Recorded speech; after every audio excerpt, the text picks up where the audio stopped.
Hello, sports fans, and welcome once again to yet another edition of MSU Sports Circle, the defining voice in all things sports. I'm your host, Tyler Smith, joined as always by my good colleagues, Matt Johnson and Justin Neely. Now, guys, we have 4 discussions today that I'm very excited about. A lot of good sports going on right now. Love this time of the year. But to get started off with our first discussion, we'll get right into a good sport that's close to my heart, and that's college football. So we are going to start off with LSU, guys, jumping Oklahoma in the polls for the #1 spot in the nation. They are now numero uno. How do you guys feel about LSU jumping Oklahoma? And Justin, I'll start with you. Do they deserve to be #1, do you think? I've been warning people about LSU. It does not surprise me, nor should it surprise the country, them getting #1. Not having a quarterback has yet to truly take effect on them. You have Jared Lee with 624 yards, 6 touchdowns, and only 1 interception. Both Ware and Ford over 300 yards apiece. So when you got your teammates rolling like that, it's very hard to question you. I mean, when you have numbers like you just listed, that I'm going to quote you from last year's episodes, that is beast mode, ladies and gentlemen. That is impressive. And not only that, but they're doing it without Jordan Jefferson. They're winning with a backup quarterback. And they have quality wins on the road against teams like Oregon, Mississippi State, and West Virginia. Absolutely impressive. Now, Matt, I'll ask you, that's pretty impressive what Justin just read off. With that said, is there anybody else that you think maybe possibly might deserve #1 more than LSU, or are they right where they need to be? I don't think there's another team that really deserves #1, but if I had to go with another team that should be #1, or maybe possibly might end up as #1, if I had to go with Alabama. All right, now Alabama, I mean, they're good. They're undefeated, just like LSU, and they're another good top. I'm glad you brought that up because Bama is a good SEC team. They're right up there with LSU, and I hate to say it, but the SEC's going to eat themselves alive in the top 25. It's another fastest, explosive type defense, which Nick Saban specializes in. They've been very impressive this year. Absolutely. I mean, Nick Saban has those guys ready every fall, it seems like, and their running back, Trent Richardson's making a good case for the Heisman. So that's something to watch out for. Now, we'll move from that conversation, and we'll go to our second discussion. This is our first edition of this. It's our college player breakdown. We're going to start picking a college player and breaking him down every week. Get you guys familiar with who this is and why we're breaking them down. I'm going to start off with just a name. Justin, I'll let you finish as I think you got this one locked down. Robert Griffin III from Baylor. Go. AKA The Truth, AKA Mr. Multi-Dimensional. I mean, the man's passer rating is, 236? He has 13 touchdowns. Not only is that pass rating incredible, but at the same time, what people need to analyze is he is arguably an option quarterback. I mean, he's doing all of this on the run. In my opinion, I'm going to be bold enough to say, arguably, he is the best player in the NCAA right now. I would have to agree because, like you mentioned, he's a dual-threat quarterback. And not only that, but the man has 167 yards rushing, which for a quarterback doesn't sound impressive. But if you add that to his passing yards, he would already have over 1,000 yards passing. Yes, sir. The man is absolutely insane. He had 5 touchdown passes. Matt Johnson, are you hearing me? I'm going to pull one of your lines. Are you listening? You're listening, but you're not hearing me.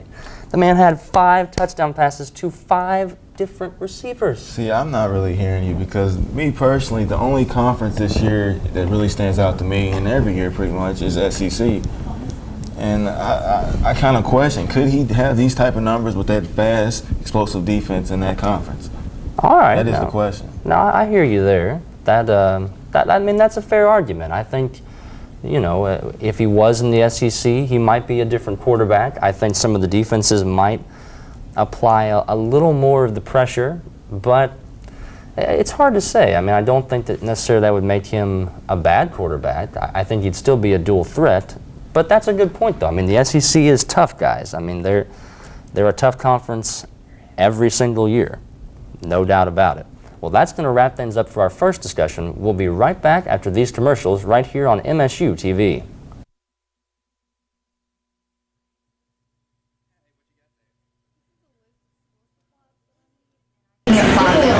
Wonder where you can find them.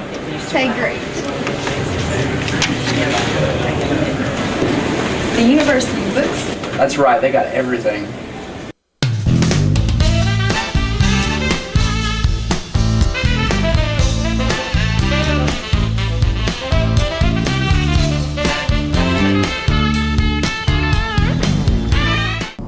Wonder if my package has come in. Sweet, it has.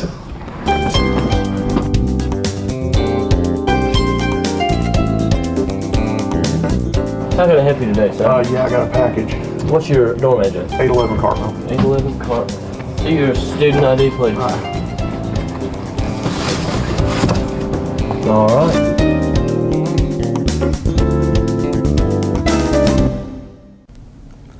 Welcome back once more to MSU Sports Circle. This is discussion 2. Now, guys, we went from college football. Now let's go on to the big leagues, the NFL. We'll get into that discussion. Week 3 saw a couple of surprises, a couple of good games, a couple of good performances.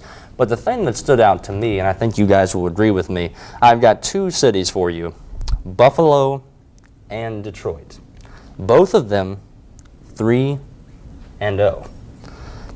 Buffalo beat New England, rallied, came back and beat New England, as well did Detroit over a good Minnesota team. Matt, I'll start with you. How legit is Buffalo right now?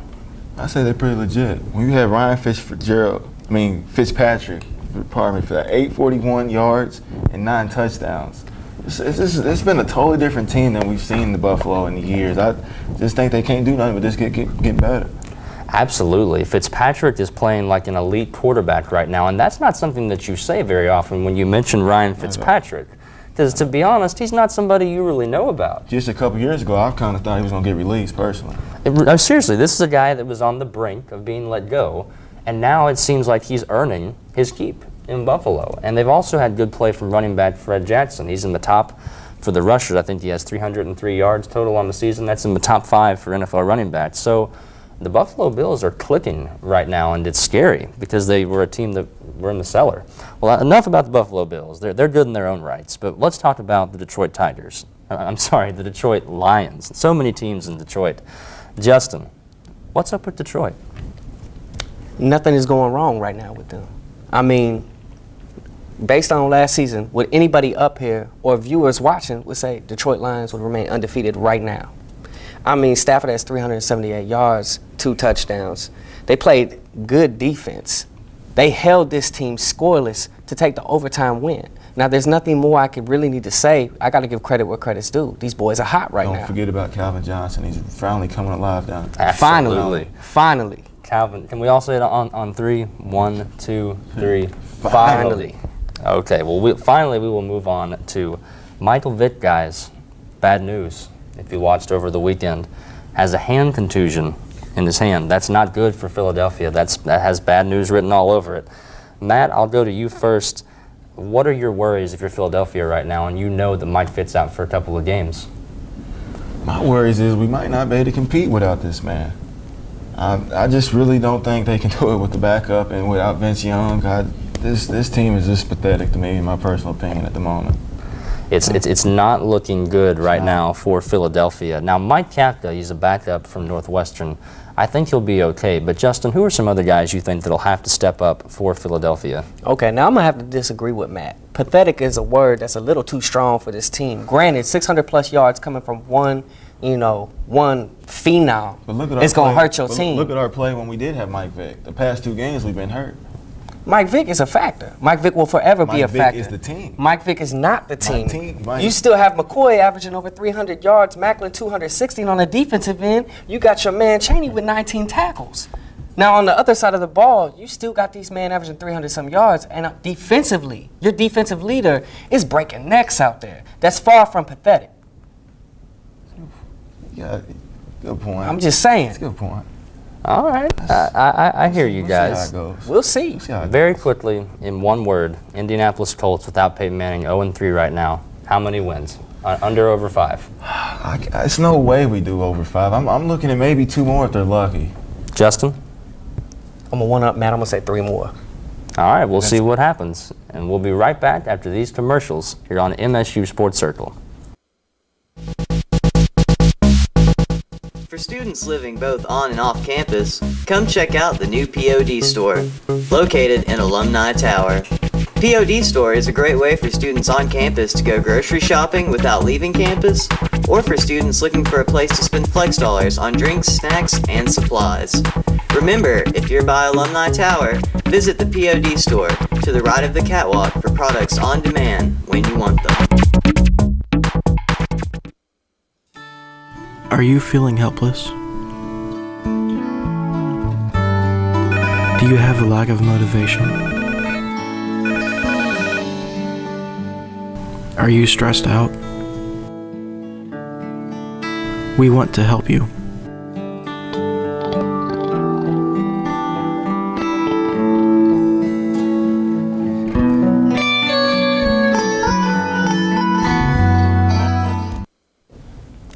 Welcome back once again to MSU Sports Circle, the defining voice in all things sports. At this portion of our show, we have a very special segment once again, as our correspondent Cecil Pergram has prepared a volleyball video for you guys, catch you up with how they did over the weekend. So we look forward to watching that. Also on MSU Weekly Recap, we're going to talk about MSU football and MSU soccer. The football team, guys, did not have a very good showing. Soccer had a little bit of an upset as well, but the volleyball team actually had some success, and we'll go to Cecil right now and see what he had to say about the MSU volleyball team.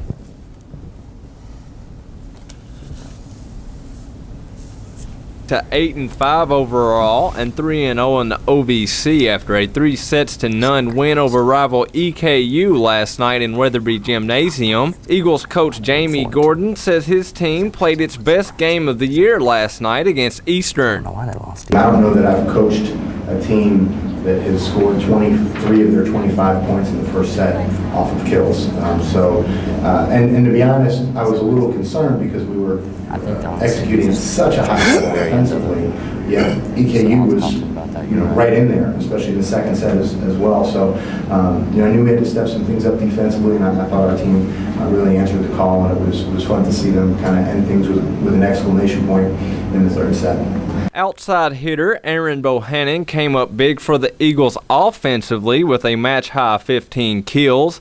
Bohannon credits a lot of her success to junior setter Caitlin Clark. Anytime that me and my setter can click and have a good game, it's going to have a great produce. So right now I'm feeling pretty good, and as a team as a whole, we're doing really great out there. We're gelling and we're having fun, and when we have fun, we do our best, and tonight was a really fun environment. Junior outside hitter Ellie Roberson had 14 kills of her own last night. She says the Eagles have a lot of chemistry for this early in the season. We actually have a pretty young team, and so the fact that we're all coming together and staying on our side, we talk about it before almost every game we play, about just staying within the team and staying positive, and I think that really helps us continue to excel. Reporting for Sports Circle, I'm Cecil Pergram. Thank you, Cecil, we always appreciate your packages. Now, we'll move on from there. The volleyball team, 4-0, off to an impressive start so far, guys. Very good. But we'll move on from volleyball, and we'll talk rather about soccer. Now, they fell to OVC rival and in-state rival Eastern Kentucky over the weekend, 1-0. Justin, you talk about what went wrong for the Eagles. For me, this came a bit of a surprise, but they played very well outside of the conference. From a viewer standpoint, it looked we were a little out of sync, potentially a little too comfortable. Honestly, I'll say they're down, they're not out. Absolutely, and that's the question I'll ask you, Matt. Do you think that even with the loss to Eastern Kentucky early on, with the strong non-conference play that they had, do you think they'll be okay, and should they be on pace to win another OVC championship? I say we're in great shape to win another OVC championship. I really do. Like you said, the non-conference really got us prepared. Yeah, we suffered a loss, but you look at losses as, you just got to look at a loss like something you got to learn from, build from, go back to scratch board, watch film tape, and you just go with it. And you don't even look at the next game, the past game. Go with the next game, and you just, go out and play. Short-term memory, absolutely. You have to have that. Now, the last thing that we'll talk about, and I'm not happy about this. I know you guys are not happy about this. I don't think the campus is happy about this. I think you know where I'm going with this. The MSU football team gave up, yet again, 40-plus points to a San Diego team that, in my opinion, we should have beat. What's our problem, guys? We're averaging 50 points right now to the other team. Kind of question our defensive coordinator. Do we need a new one, or is it just we're not paying attention to film tape, or what is it? That is, my personal opinion, unacceptable. I really do. It hurts because you can't give up 50 points and then try and score 50 points. You're not going to win. Justin, help me out I'm going to have to agree with Matt. There's nothing acceptable about that performance. I've said it once, I'll say it again. It's effort. It's putting forth effort. I mean, I'm not going to completely blame the coordinator, but at the same time, he does need to be questioned. I'm going to come at the defensive players. I mean, these boys are scoring on you. What does it take to start that fire in that chest? I mean, you're letting these boys run all over you. Well, let's question our conditioning. Are we getting fatigued before the fourth quarter? Are we working hard enough throughout the week to be prepared for Saturday games? I really don't think so. It's a lot to be determined there. We're going to have to see what happens. But we're out of time for this segment. We'll be right back to talk about the MLB playoffs here on MSU Sports Circle.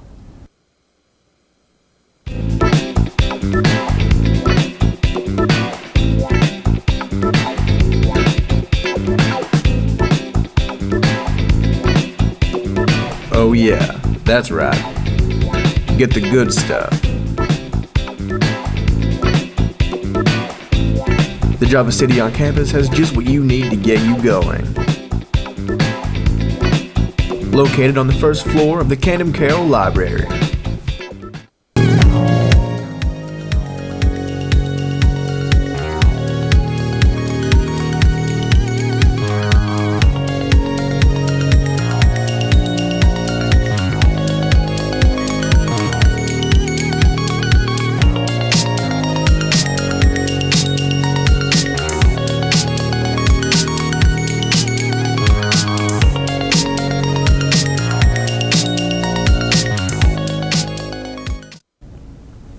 Welcome back to MSU Sports Circle. This is our third discussion. Guys, we're going to talk MLB playoff picture. Most of the frame is already set. We have a couple more teams that are hoping to make a push for the postseason, but right now we'll go ahead and start off with our first topic, and that is breaking it down.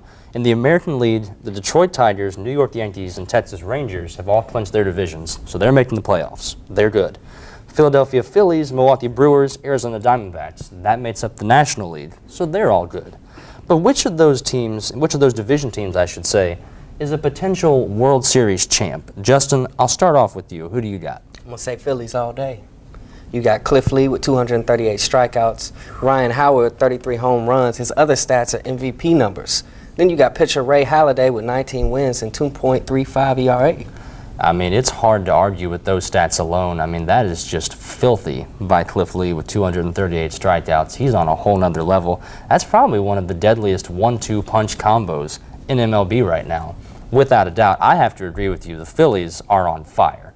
Now, Matt, aside from the Phillies, is there any other team amongst this host of teams I have here that you think could maybe top the Phillies? I'm going with the team from the Big Apple that has a record of 97 and 63. Your New York Yankees. Can't never go against that team.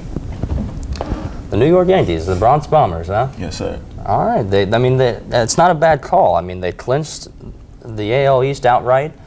They're making the playoffs year in, year out. Derek Jeter's always good. You're right about that. You can never, as much as it loathes me to say, as I am a Red Sox fan, you cannot count out the New York Yankees. No. They are good every year. They have 27 World Series wins.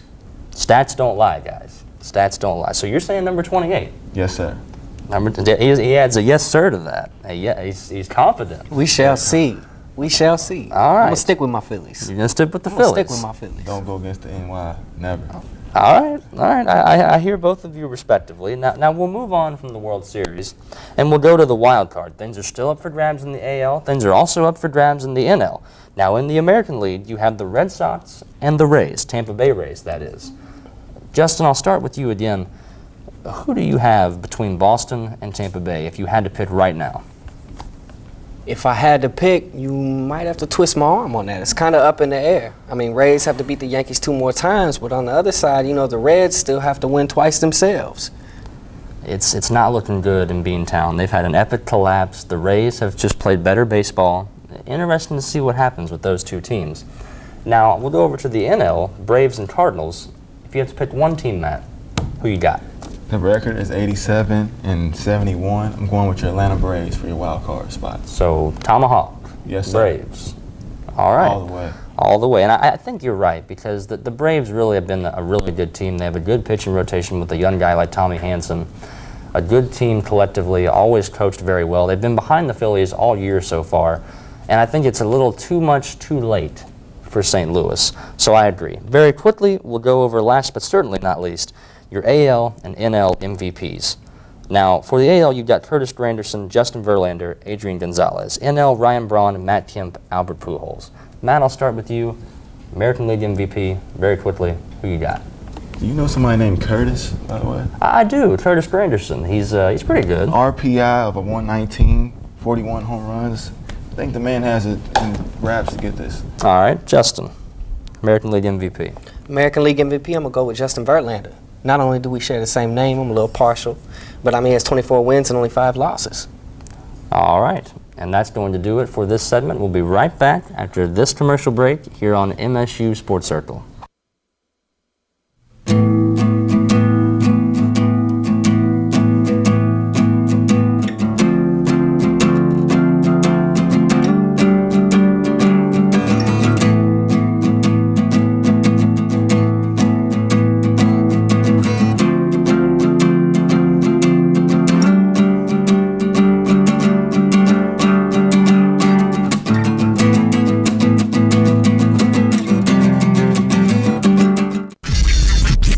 When you got some homework and you need a place to go. When you're working on a project and your computer is slow. There's a little place on campus that I think that you should know about. The first story of the library is what I'm talking about. Walk past Java City and then you will see the new commons area is where you should be.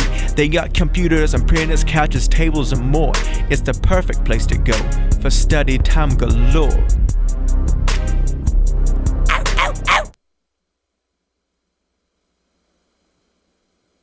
Sports Circle. Guys, we're going to talk about something we haven't talked about yet on the show. This is a new one for us. The WNBA. The playoffs are going on right now. We're close to the finals. We'll start off with something that's a little close to Justin, I know. Tamika Catchings wins her first MVP. How do you feel about that, Justin? I love it, love it, love it. I don't look at Tamika Catchings as a female athlete. I look at it, she's a hooper. Throw her on the court with anybody. She's going to get buckets. I mean, it's about time that she got her MVP. It's about time she's on TV getting her just due, and this is not going to be her last MVP.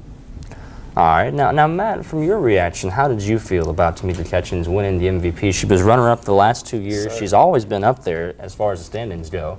How do you feel? Well deserved. Whole career double-digit scoring points. This explosive score. You can't go against this young lady. I'm happy for her. Time has finally came for her. And I absolutely agree with both of you. I think it's very well deserved for Miss Catchings. It's been a long time coming, so shout out to Tamika Catchings. Wonderful performance by her. So we'll move on from there. Some bad news. It's kind of good news, bad news for the Indiana Fever right now because Catchings won the MVP, but the bad news is she caught a foot injury in Game 2 against Phoenix. So my question to you guys, I'll start with you, Matt. What did the Fever have to do now? They're without their MVP. What happens in Game 3? That's a question I'm really trying to figure out. Ever since I've seen those highlights from Sports Center, I just thought to myself, do they still have a chance to compete? Do we need our star to roll with and win this? Only time will tell. Absolutely. It'll be interesting to see what happens. Now, Justin, we talked before the show about what they might have to do, and I think you have a player that they need to get in action right now and be a leader. Could you talk to us a little bit about that? I'll talk to y'all about Katie Douglas. She has 22 points and floats around 4 rebounds. I mean, she consistently goes out there night in, night out, puts up numbers, helps the team, motivates the crowd. I mean, she does nothing wrong, and I do not think that's going to stop anytime soon. What does the team need to do? Keep playing ball. Absolutely, and they're coached well, and I think Douglas is going to be a big part of that. I mean, like you said, 20-plus points a night. You can't argue with that. In the WNBA, you can almost put her in an NBA lineup, and she would score. Like you said. I'd rather shave my beard than guard her. Oh, my goodness. She's crazy good. I mean, there's just no question that Douglas will have to fill in for Catchings. But, Matt, I'm going to ask you now with Justin giving those stats, do you think Douglas can do it? I say I just hope she can do it for the sake of them winning it. Absolutely. Only time can tell. We can only hope that they're going to be okay. I'm personally, I don't know about you guys, I'm a little worried about the Fever. just to be honest.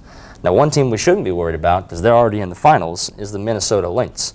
Now, they make their first WNBA Finals appearance, but do they have what it takes? This is my question. Do they have the moxie in Minnesota to bring home a championship? Justin, I'll start with you. All right. I'm going to break it down like this.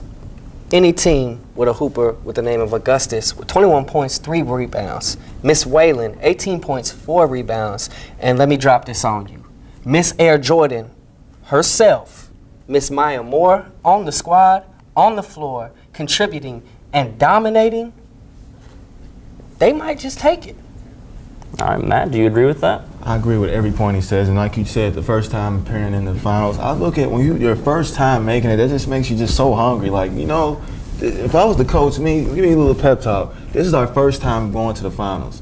Let's make it happen. Let's make history. All right, well, we'll see if they make history, and we'll be right back after these commercials here on MSU Sports Circle. For students pursuing a career in the medical health field, come check out the new MSU Share Building. The Share Building is located right below St. Clair Hospital on Fleming Avenue.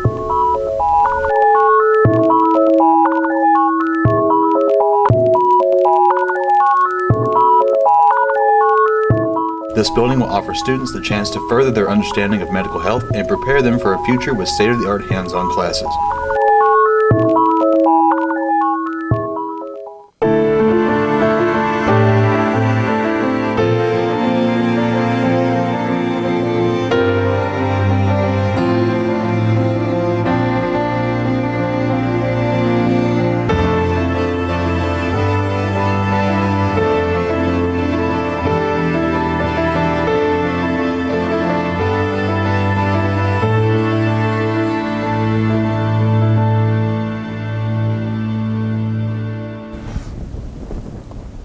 Welcome back. These are our closing segments here on MSU Sports Circle as our show is coming to a close once again.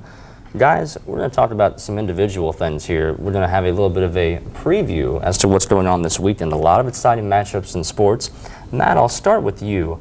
And the Pittsburgh Steelers are 2-1. The Houston Texans are 2-1. Houston coming off a win against Indianapolis. The Texans, meanwhile, had a tough loss to the New Orleans Saints over the weekend, so they might be looking for a little bit of revenge. Can you talk a little bit about that game? Between that game that's coming up Sunday, I'm just going to go on and say Pittsburgh Steelers will beat them. I just heard some surprising news that Steve Slaton got released today. I really think that was a huge mistake on offense, knowing this was the upcoming running back in the NFL, and I didn't understand what was we doing trying to release a guy just because we've had a down or 2 seasons, just, you know, injuries. And I just think Pittsburgh, the team that they are, they'll come out, rally out, and they'll end up winning this. I never go against Big Ben. He's one of your best competitors in the NFL right now. No, he's a hard guy to go against. I mean, he's one of those guys that's won Super Bowls. He's been there. He's had success. He's a beast right now. Absolutely. We'll flip over to college football. Justin, I think there was a game you wanted to talk about. Number 14, Texas A&M joins the SEC, so now they're technically sort of a part of the SEC a little bit. They take on another SEC foe, Arkansas, ranked 18th, good wide receiver core. What do you think? Who do you got? Right now, there's not much I know, but I know this will be good football. You got a solid, elite receiving core against a team that just suffered a discouraging loss. So, which A&M's coming to play? It's all going to depend. I mean, A&M's one of those teams where they can beat you with points-wise, just scoring in bunches. But then Arkansas is one of those teams that can pick you apart with that spread offense and those good wide receivers that we talked about. So I think it's going to be interesting to see what happens in that Texas A&M and Arkansas matchup, but definitely one to watch. I'm glad that you brought that to the show. I think that's going to be an exciting matchup. Now, as far as the Pittsburgh-Houston Texans game goes, I really think that's going to be interesting because it's a battle between Matt Schaub, a quarterback looking to prove something. He's in the elite as far as names go. We know who Matt Schaub is, but he hasn't really proved himself against the elite. So I think it will be interesting for me, I think for all of us, to see which team shows up on Sunday. And that's going to wrap things up for us once again here on MSU Sports Circle. We thank you for watching. I'm Tyler Smith from my colleagues, Matt Johnson and Justin Neely. Thanks for watching.